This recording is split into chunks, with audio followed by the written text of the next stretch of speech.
Good morning, everyone. We are going to start again very shortly, so please do return to your seats.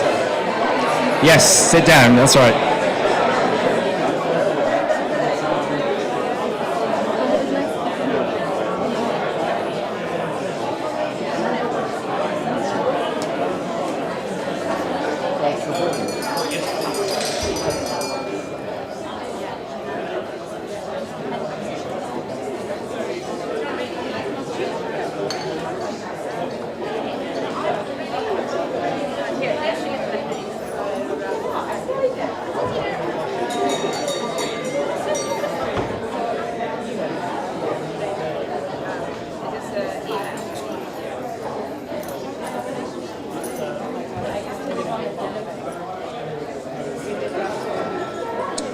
So welcome back, everybody. Please do take back to your seats. We're about to start the next session. So I'm going to hand over now to Stephanie, who's going to be leading a session on Bridging the Divide, how to discuss climate change. Stephanie, over to you. Thank you, Chris, and thank you all for being here. And please do make sure you have all the water and coffee that you need. So my name is Stephanie. I'm the Chief External Affairs Officer here at Client Earth. I want to say a warm welcome to you, but also to all of those who are joining us online and are still with us, because I know we've started early this morning. The subject we're about to discuss, admittedly, is one of my favorites, so please expect me to sit here gazing at our speakers, both online and in real life, rather adoringly, because it's a subject of how we communicate climate change. For those of you who were with us earlier this morning in our first session with our trustee Brian Eno and our CEO, we already touched on this a little, but happily we can now really deep dive into this. And the reason why we really wanted to make sure we cover this today, as I'm sure you agree with us hopefully, is that how we reach out, how we communicate this issue in a way that we really build a global community behind this issue. As we heard earlier in the session, it is really the existential one of our time, and how we collaborate, regardless of where we are, regardless of what we basically believe in, because the issue is so complex and so big. We need to do this, and we need to do it right now.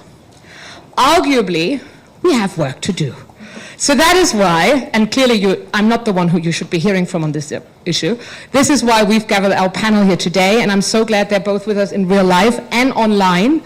So I'll start off with saying a very warm welcome to Danielle, who is very early up in the morning, all the way from Brooklyn. Danielle Holly is Associate Director at the Aspen Institute, specializing on leadership. Mpinane, hello to Johannesburg. Thank you so much for joining us.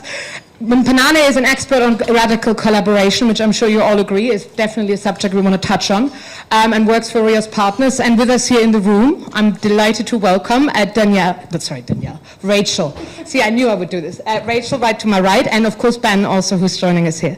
So thank you all for being here. Now, before we talk about the how, and now we want to get really into the midst of how we do this better, we wanted to start off by maybe taking quickly stock of how we got here. Just briefly, to really sort of take stock of where we're at this moment. And this is where I turn to the two on my right. And firstly to Ben. Ben, you've been in media and environmental journalist now for quite some time. You run the Climate Center, which is all about positioning people in the right places. And you, I believe, were the first environmental editor for a UK tabloid. Sun, exactly. So I feel like if we kick off with you, Ben, what do you think? How do we got here?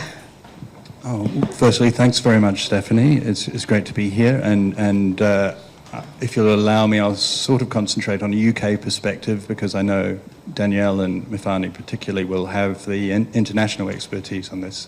But I just wanted to start off with some good news, really, and that is that there has been progress, and it's been dramatic. And if we look at the UK, we can see that 82% of people feel concerned about climate change, and 86% of people are in support of renewables. So attitudinally, there is a fair wind, despite what you hear. And then politically, we see that there's an all-party consensus on net zero, and from Labour, the Conservatives, the SNP, Lib Dems and the Greens, and the only outlier is the Reform Party. I think they had 500 candidates. They got 6 councillors in the last local election, so they are an outlier. And so when we look at that, we can see there is, a great deal of positivity, and I think there is 62% consensus on taking action on net zero. So it is a positive wind a fair wind that we have. But if we look under the hood, we can see that there are concerns and very real problems. And part of that is tribalism. Part of that is the rise of echo chambers, and that people are very much talking in bubbles. And we're in a very fine bubble here today, but I think we all recognise that it is one. So we have a lot of those conversations rising, and these are sort of accentuated by a couple of things. One is there is a rise in US interests and lobbying in the UK. We see the National Conservatives staging a conference recently. We see the Association of Concerned Citizens wanting a conference in the next month or two, and these are powerful voices. We also see the tremendous firepower of vested interests, and they have a war chest, and they will use it to make sure that they are considered and that their interests are put first, and they will be fighting for that, and they do fight for that. And I guess just to understand how that plays out, the two things that we are really seeing now in media is the weaponization of narratives against net zero, and secondly, the rise in flashpoints like ULEZ or things we term climate lockdowns and conversations around cost. And we are seeing these spikes in conversation, and that is not changing the game significantly yet, but it definitely has the potential to, because there is a lot to play for in the next year and a half. Thank you, Ben.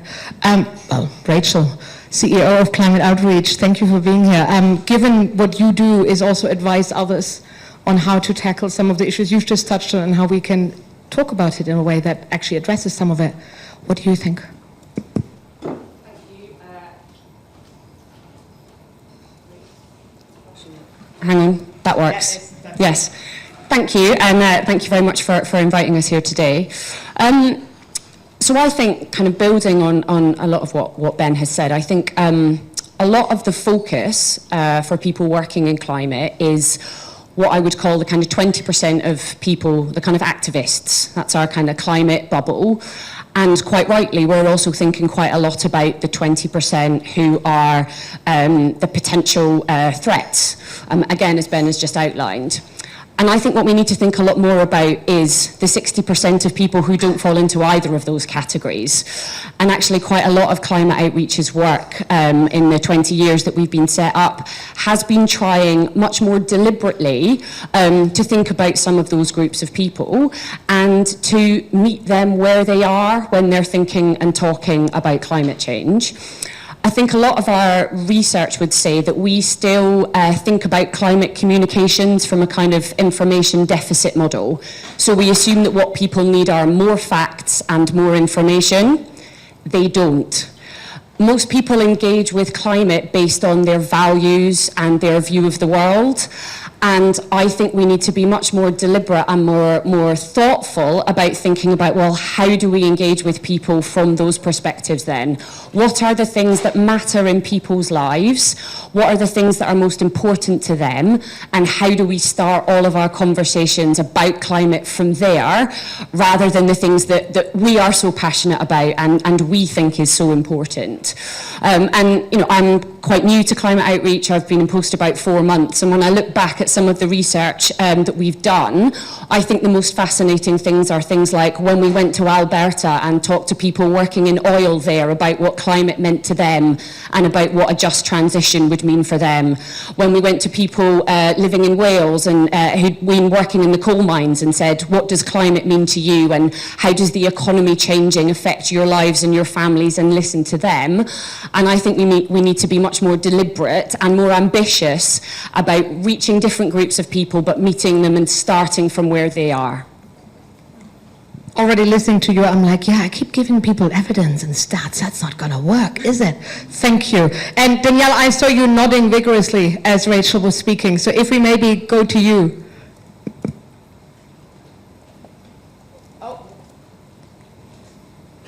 Can we check as we are deprived of Danielle?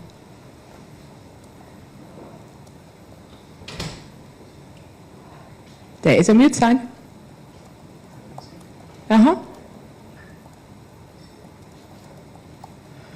Pinani, maybe we'll try with you whilst we think, just to see if this is a general online issue, or can we hear from you? Also not. This is tragic. Have a look if we can fix this. So in the meantime, as we are waiting to get this sorted, thank you guys, then maybe let's just jump off from what you just sort of said of how we talk, and then we'll maybe come back to Danielle and Pinani. It's about getting to what you said, the 60% that we don't, right? So what does it look like in reality in terms of? So there isn't a silver bullet for this. Yeah. If there was, then I think we'd have found it and we'd be using it. So I think it's about thinking creatively, trying new things. But I think we would say that there are a number of core kind of principles and lessons from work that we and others have done. I think the first and most important one is to start from listening. Rather than starting from talking. I think we can assume, to Ben's point, 75% of people are worried about climate change. People know this is happening. People are worried about it. But then I think there's a big question for them about, okay, so what does it mean for me? Is that all going to feel like it's a negative impacts and implications for me, which it doesn't have to be?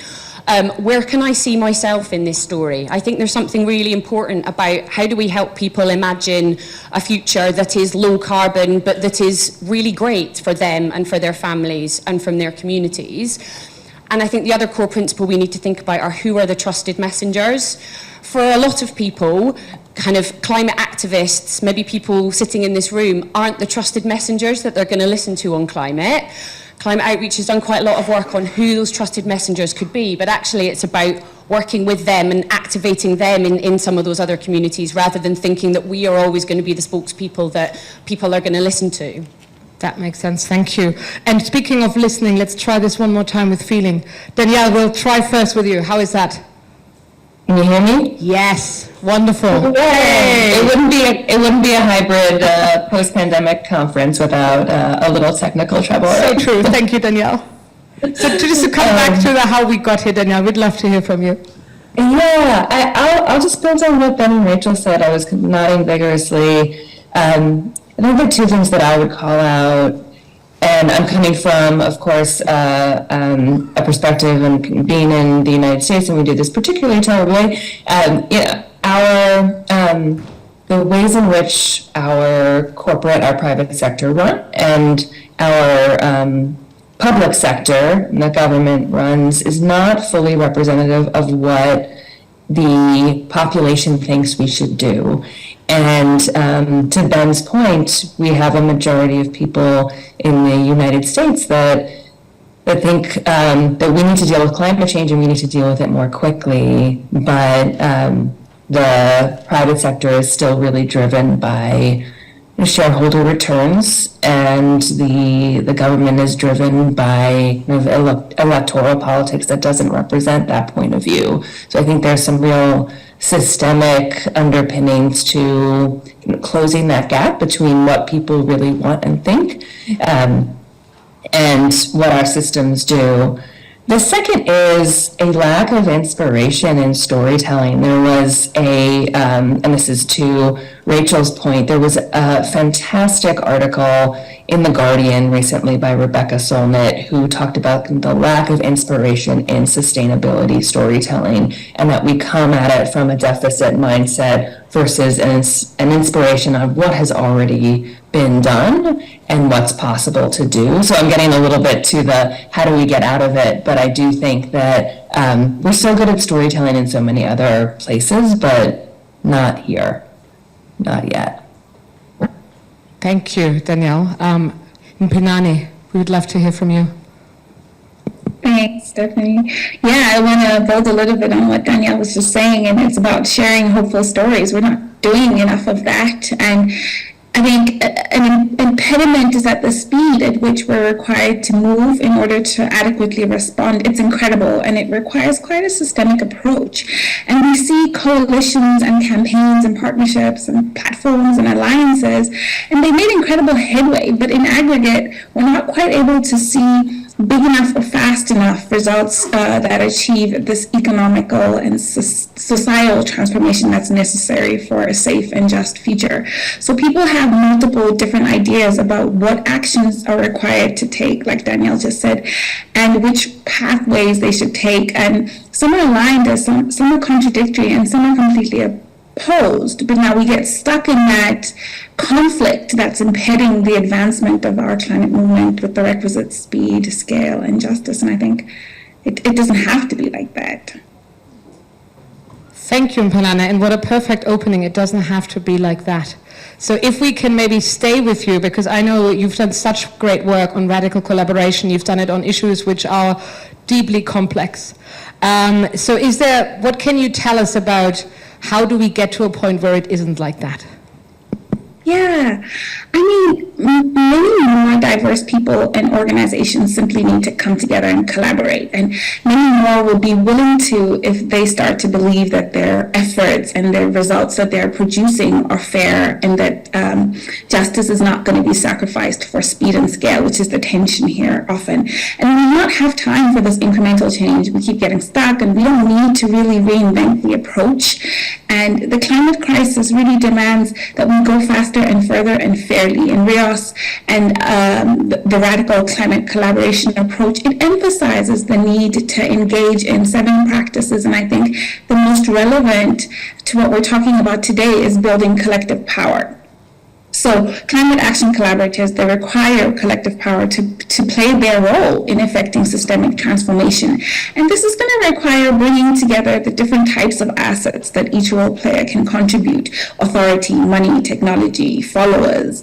And if we want to grow our individual and collective capacities and impact, this is what we're going to need to do. And getting together is crucial because you need collective power for effective systemic transformation. And the challenge is when we start to work with power, there's often this issue of allies, competing priorities, who's using their power over another. And this often, we see in our work, undermines collaborations everywhere. And I think this is, a stuckness that we see.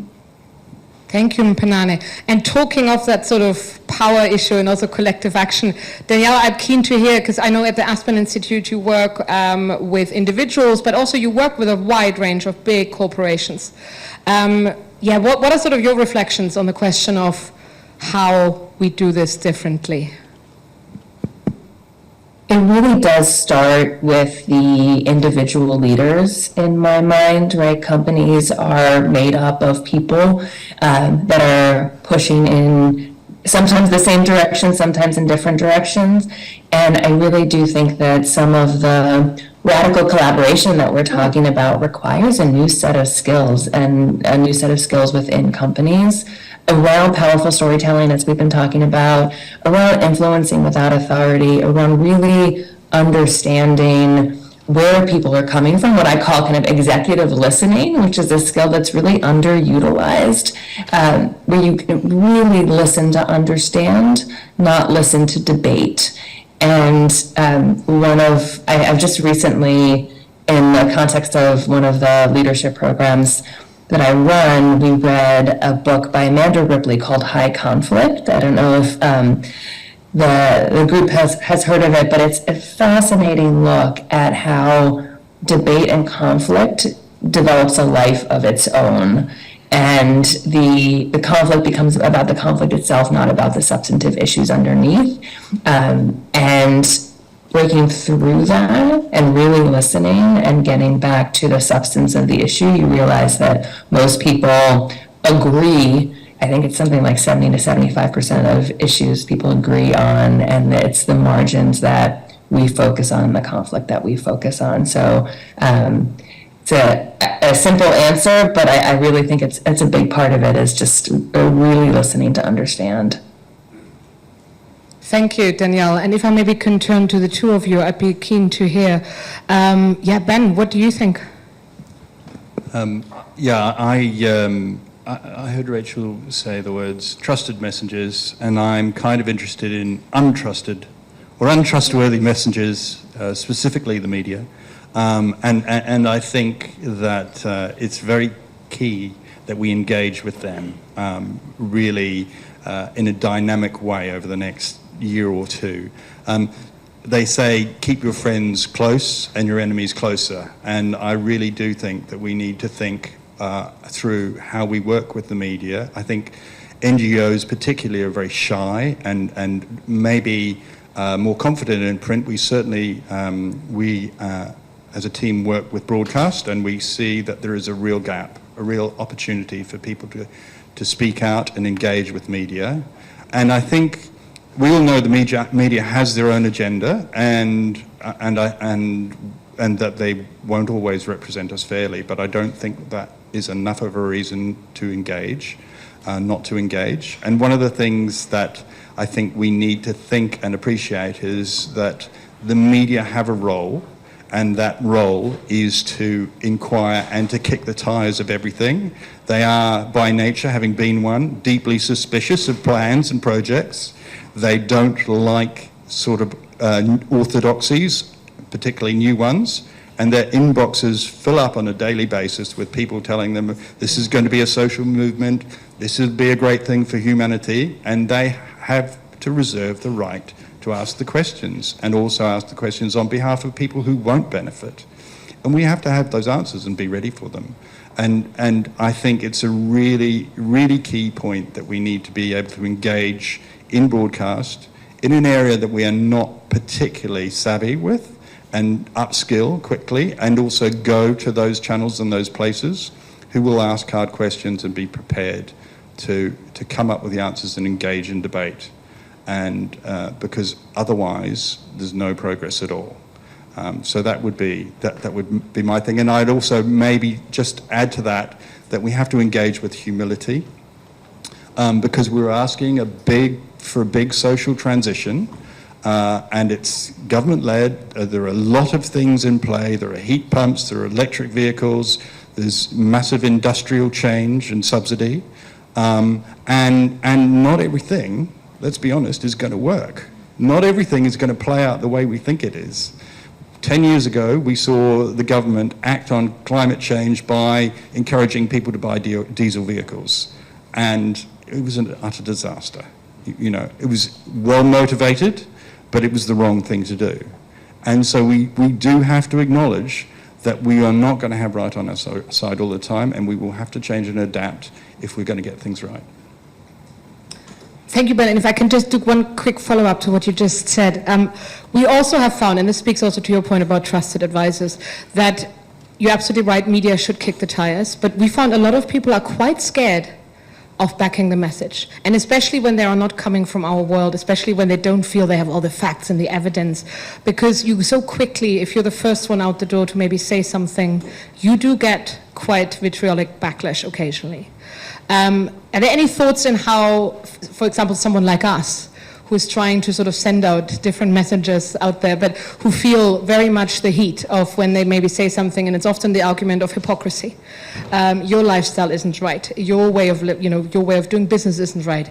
Is there anything from what you just said that you sort of would advise us almost to equip them with or help them with?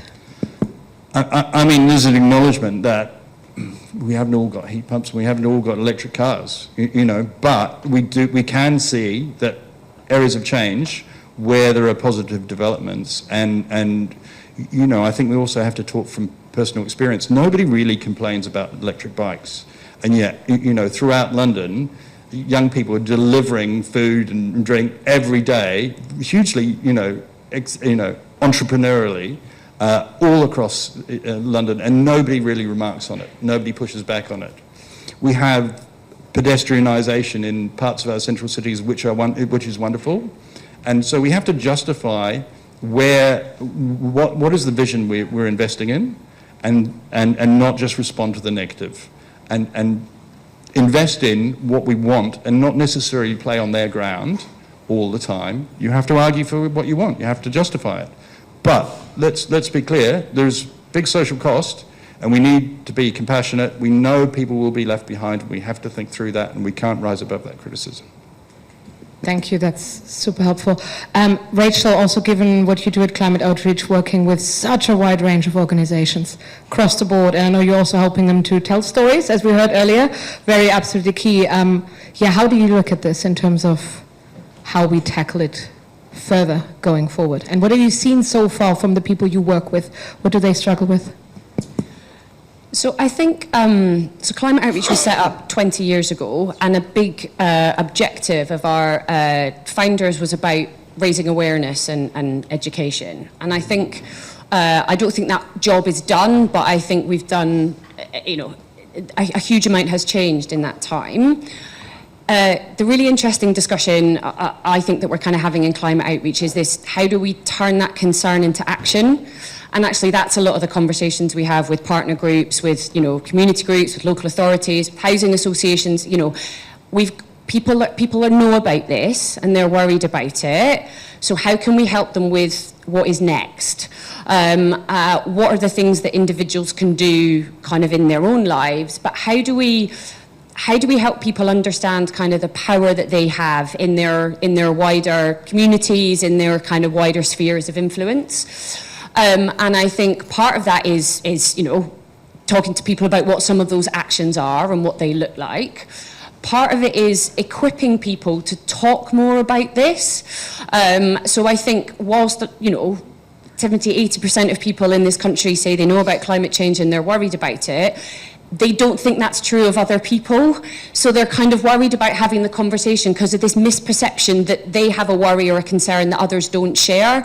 And actually kind of normalizing the conversations about, we need to talk about this, not in a let's terrify us that the world's going to end in 10 years, but we need to normalize the conversation.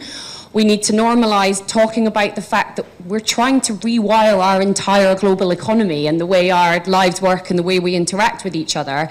But actually we can do that in small, manageable steps. There are big transformations that are happening and have happened that we're all part of. So I think there's a big thing about, kind of normalising and encouraging that conversation, being more comfortable with the uncertainty. We don't have all the answers, but part of how we get the answers is together and, being more comfortable when things don't quite go right, learning from that rather than the kind of blame and culture that we can sometimes get to. And I think supporting those conversations to happen in as many places and communities as possible and ask people some of those questions. We were up in Teesside last week where we're thinking about some work with a housing association and some residents about retrofit and energy transition. We were talking to people, to some of the social housing residents about retrofit, and they were like, we don't understand what this is. Then you talk to them a little bit more about it, and suddenly this amazing imagination kind of comes out of 10 social housing residents about, and then we could have solar panels, and then we could plant trees, and then we could have cycle lanes. And I think if we create more and more of those spaces for people to start those conversations, like, people want to engage with us, we just have to be bolder in opening up that space. That is super helpful, thank you. And it's certainly one of the reasons why we're trying to, doing this really, is to get people together to have these kind of conversations. And that was a perfect segue into sort of the brutally practical, if I may. May it be us as in organizations, but also given the political context. There are elections coming almost across the globe in the next year. So, and maybe I'll kick off with Danielle and Penania, but what are some of your what's your practical advice? I mean, Danielle, if we start off with you listening, you just told us, build new skill sets in organization. What else would you sort of advise us? May it be as individuals, may it be as people in organizations, may it be in any role we have in how we can help this? Well, I think from the institutional level, we need to focus more on business transformation. We need to invest resources and incentivize business transformation, right? There's a real impact of moving away from oil and gas, for example, for people and companies. And so figuring out how to bring companies and people on that journey in a way that feels safe and innovative versus scary, I think is one thing that we can think about as individual leaders, particularly those that are in the private sector. And then I'd say from the individual to the specific question, I think it's a lot of what Rachel and Ben just said, right? Stepping into that conversation and taking the bravery to say, hey, I know that this is not just me that cares about this. I'm going to normalize it and make it a part of even conversations that aren't entitled, what should we do about climate change, or how do we bridge the divide, but meetings that are entitled Q1 financial results and, staff huddle, and we can bring it into a natural part of the conversation as the individual with that kind of business transformation in mind. Thank you, Danielle. Noted. Mpinani, I would love to hear what your advice is for us. So I think at a personal and at an organizational level, the reality is you can't and don't need to do everything.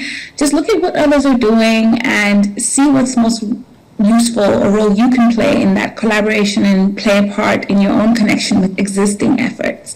And the most important thing is you've got to commit to relationships where you can set the conditions, where you can agree and where you can disagree, and also find the things that you can align on. And I think the stance is recognize you don't have to agree on all things, and it's often a pitfall to try to be in complete agreement with actors.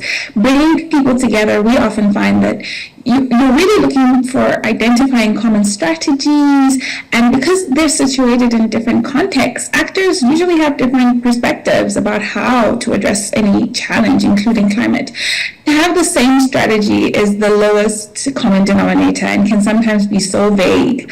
So be part of, but part of the opportunity of collaboration and engaging one another is to really, what if we do a number of small different things and see how they come together holistically? So you don't have to speak with one voice about one thing. You can be in an alliance, for example, that's trying to communicate one message in different ways. So instead of over-planning, over-strategizing, and aligning, rather feel your way forward and speak your own language. That's what I think. Thank you, Mpinani. That is inspirational. Feel your way into it and just do it. But I just want to check with both of you, is there anything else you would want to add in terms of practical advice for? Well, just on your first point, in the next year and a half, we're going to have an election in the UK, we'll have one in the US, we'll have one in the EU, and we'll also have a mayoral contest in London. And this is going to be a test of democracy. This is going to be a test of some big issues. And one of the issues is, do we accept that we are happy for governments to enable pioneering technologies to become, real and valuable in all our lives? And are we happy for them to commit sums of taxpayers' money in large amounts? And that's the choice we're going to have. Is like, are we happy for governments to commit on our behalf vast sums of money to make industry, these pioneering industries, work for us and work for everyone? And that's that will be a democratic test across the world. And we've always seen that there's benefits of that in the US, but it's not a question that the binary choices in the election answer easily. So I think it's important that we invest in democracy. We think about how we get people out to vote and what they vote for, and how they think about cost versus investment. And I think that's going to be game-changing, those decisions. And I think we need to invest in positivity and also argue for them. It's not easy. It's not an easy thing to do. Because we're a society that's based on how much things cost. But we have to invest for the future. Thank you. Rachel? Two things. So we know that one of, in terms of influencing kind of behaviour change, things that are effective are financial incentives, but also changing social norms. So if someone knocks on your door and says, hey, do you want a heat pump? You've probably got a lot of questions. If your next door neighbour says, I just got a heat pump and it's great and my electricity bills have gone down, suddenly you're engaged. So how are we encouraging those kind of shifts in terms of social norms? And I think we need to think about individual behaviours, less about am I using fewer plastic cups, and more about how am I influencing, how is my behaviour influencing others in my kind of social circles and beyond. I think that's crucial in our communities, but in workplaces and things as well. I think there's kind of real power in how we encourage that. And the other thing I would just mention, Climate Outreach did a fantastic piece of research a couple of years ago with More in Common, where we took the British public and we segmented them into 7 different segments, and we have a whole toolkit which has got a lot of information about those different population segments, about their values and their motivations, about how they engage with climate. It's on our website. So if you're thinking about climate comms and how you reach different audience groups, then I would really recommend that. Thank you. That is great to hear. And talking of what you've just said, I wanted to jump to the questions now, if that is fine. And I see the hands going up. Let me just do one online, and I promise I'll come straight to the room, because we just talked about how we talk, how we set social norms, etc. So one online question is that there is more and more rising violence, both against people who communicate it, also, but those who are actually in the activism, who sort of basically on the streets. What is your take? How should we both talk to them and with them, really, given there are, patience is clearly running out?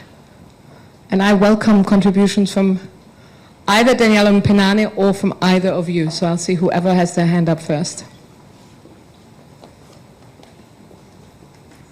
I see it in your eyes, Ben. Yeah, I think that is egregious and terrible, and we do, I think, have a responsibility, particularly towards climate scientists, because they attract the most polarized opinion, and I think we have to wrap them in cotton wool and make sure we look after them. And when I'm talking about engaging people, I don't necessarily, in engaging media, I don't think we need to put those people, to put the fate of an economy on those people, and so they are the one group, I think, who can choose to communicate scientifically the way they do best. And I think that's probably the most we can ask for them, because there's a high price in this discussion on social media, and a high cost. Yeah, absolutely. I think we have to think really carefully about the kind of public community engagement that we do alongside policy change.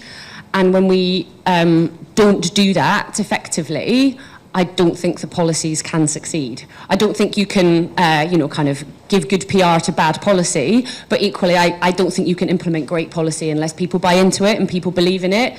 And I think people's biggest challenge is feeling like this is done to them.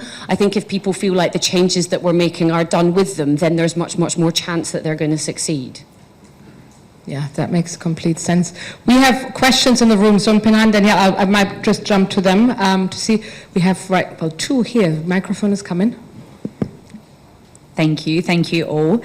My question is for Rachel, but given what we've just discussed, it perhaps applies to everyone. From your research, who are those trusted messengers, and why is that so? And how better can we activate these messengers? And I should confess, I am a lawyer, and I'm perhaps hoping where you see us in that scheme. Thank you. So there are 7 segments of the British public in our report, and there is one trusted messenger who speaks to every single one of the 7 segments. Anyone up for taking a punt on who that might be? Yes. So the trusted messenger on climate is David Attenborough. There are some celebrities, well-known people who work with certain groups. Interestingly, kind of CEOs of faceless corporations rank really, really low, but the CEO of the organisation you work for ranks quite highly for a number of groups. So there's a trust there. I think there's something really important about kind of trust and legitimacy. Environmental NGOs work for a couple of segments, but really don't for a number of other segments. And there is a trust deficit in politicians, which I'm sure won't surprise you. I can't remember that lawyers specifically came up, which means you weren't a turn off, but you wouldn't have necessarily been seen as someone that was kind of listed. But I think it is, thinking more deliberately about some of those groups, and some people will really speak to some and not to others, and it's that's tricky, but understanding that as well. Gutting news for Client Earth where the lawyers are concerned. Another question here. Hi, my name is Misa Mig. I'm a founder of Mining Critical NGO. So my question is, so we can see now these kind of positive changes in people's opinions, also companies are doing more, governments are doing more potentially. Very little conversation about the flip side of the coin in terms of climate action, which is mining. So all of these new technologies and advances and electric cars and all of that require more and more mining, and mostly it's greenfield. And now the pressure is on Europe because we want to be less reliant on China. So how would you go about bringing these challenges and this flip side of the coin into the conversations to people who are feeling quite smart that they're actually doing something and they just bought an electric car or in a company or in any of these settings? How would you bring that other side, biodiversity loss, into the conversation? Any takers, either here or online?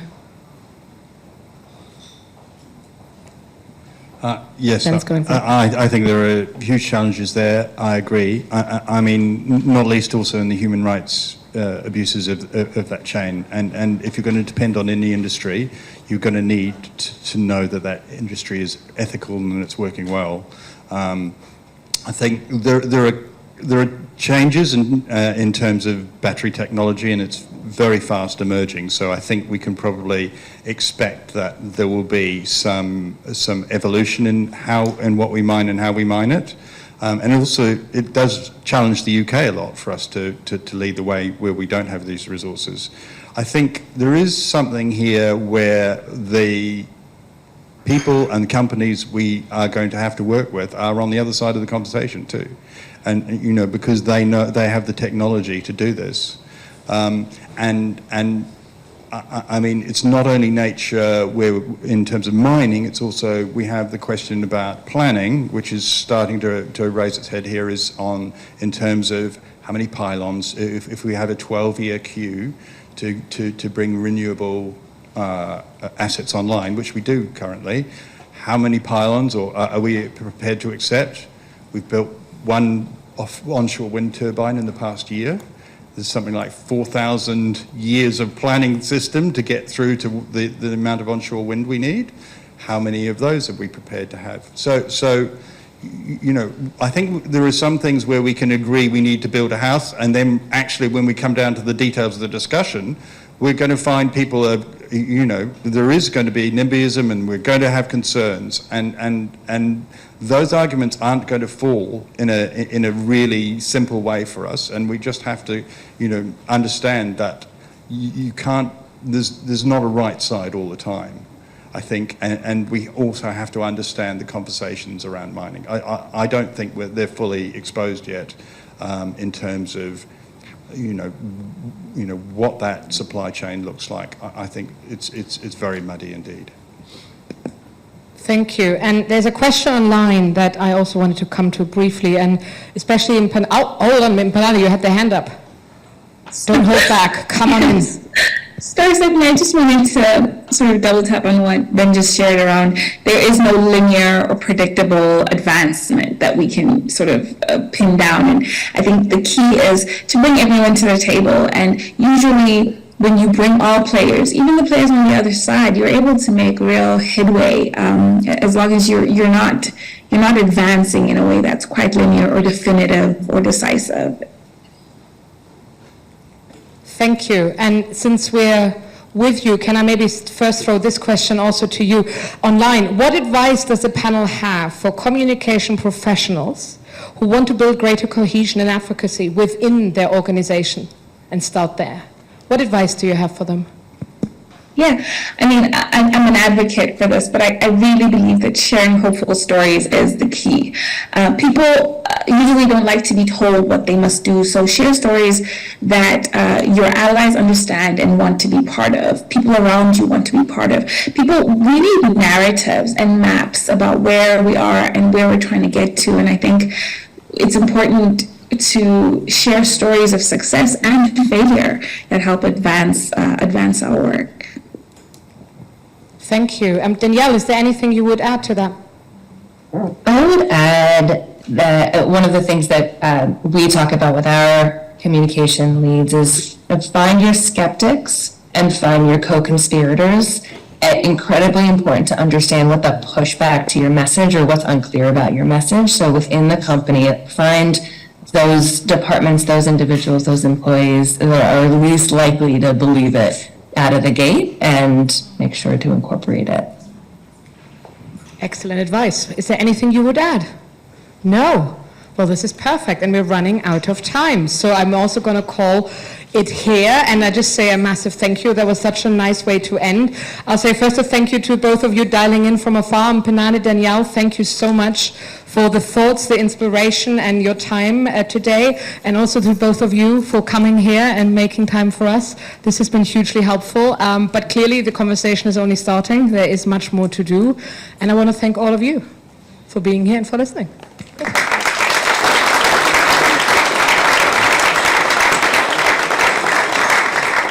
Well, and some final thank yous. Thank you. This is our last panel in person or in hybrid. There are 2 more panels this afternoon and this evening, so please dial in.